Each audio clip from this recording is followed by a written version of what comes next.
बांग्लादेश में इन दिनों हालात बेहद तनावपूर्ण बने हुए हैं। राजधानी ढाका और दूसरे बड़े शहर चटगांव में लगातार विरोध प्रदर्शन हो रहे हैं और कई घटनाओं में भारत विरोधी नारे भी लगे हैं। भारत ने इन घटनाओं पर गहरी चिंता जताई है। बीते कुछ समय में भारत के दूतावास को भी निशाना बनाया गया और वहां के कुछ प्रदर्शनकारियों ने भारत विरोधी नारों का सहारा लिया। इस बीच रूस के राजदूत अलेक्जेंडर खोजिन ने दोनों देशों के बीच तनाव कम करने की अपील की है। उन्होंने सोमवार को कहा कि बांग्लादेश में स्थिति को जल्द से जल्द सामान्य करना जरूरी है ताकि अगले साल 12 फरवरी 2026 को होने वाले राष्ट्रीय चुनाव तक माहौल शांत और सुरक्षित रहे। उन्होंने कहा कि भारत और बांग्लादेश के रिश्ते भरोसे और विश्वास पर आधारित होने चाहिए और दोनों देशों को मिलकर समस्या का हल ढूंढना चाहिए। अलेक्जेंडर ने यह भी स्पष्ट किया कि वे किसी भी तरह से दोनों देशों के मामलों में दखल नहीं दे रहे हैं, बल्कि उनकी कोशिश केवल यह है कि मौजूदा तनाव बढ़े नहीं। राजदूत ने कहा कि चुनाव समय पर आयोजित होना चाहिए और वे इस संबंध में बांग्लादेश चुनाव आयोग से संपर्क में हैं। वे चुनाव निरीक्षकों को भेजने के लिए आधिकारिक निमंत्रण का इंतजार कर रहे हैं। वहीं बांग्लादेश के पूर्व मंत्री मोहिबुल हसन चौधरी ने भी हालात की गंभीरता पर ध्यान दिलाया।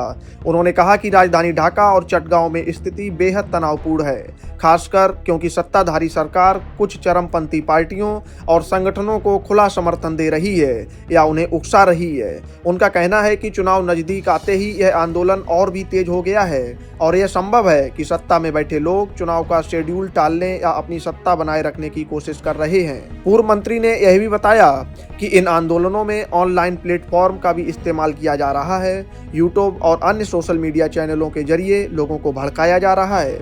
इसके अलावा कुछ चरमपंथी राजनीतिक पार्टियां जैसे हिजबुल तहरीर और जमात इस्लामी छात्र संगठन शिविर जैसी संस्थाएं भी आंदोलन को बढ़ावा दे रही हैं। ये सभी संसाधन देश में सामाजिक अस्थिरता फैलाने में मदद कर रहे हैं। भारत विरोधी प्रदर्शन मुख्य रूप से ढाका और चटगांव तक ही सीमित हैं। पूरे देश में ऐसा व्यापक भारत विरोध नहीं देखा जा रहा। हालांकि कुछ कट्टरपंथी छात्र और मदरसा के छात्र प्रदर्शन में शामिल किए जा रहे हैं। कई छात्र मदरसे पर रहने और खाने के लिए पूरी तरह से निर्भर हैं, इसलिए उन्हें भी मजबूरी में इस प्रदर्शन में भाग लेना पड़ता है। ऐसा न करने पर उन्हें अपनी पनाह और खाने पीने की व्यवस्था गंवानी पड़ सकती है। बांग्लादेश में इस तरह की हिंसा और विरोध प्रदर्शन न केवल देश के लिए चुनौतीपूर्ण हैं, बल्कि इसके असर भारत के साथ द्विपक्षीय संबंधों पर भी पड़ रहे हैं। दोनों देशों के बीच तनाव कम करना अब पहले से भी जरूरी हो गया है, खासकर अगले साल होने वाले चुनाव को सुरक्षित और शांतिपूर्ण बनाने के लिए।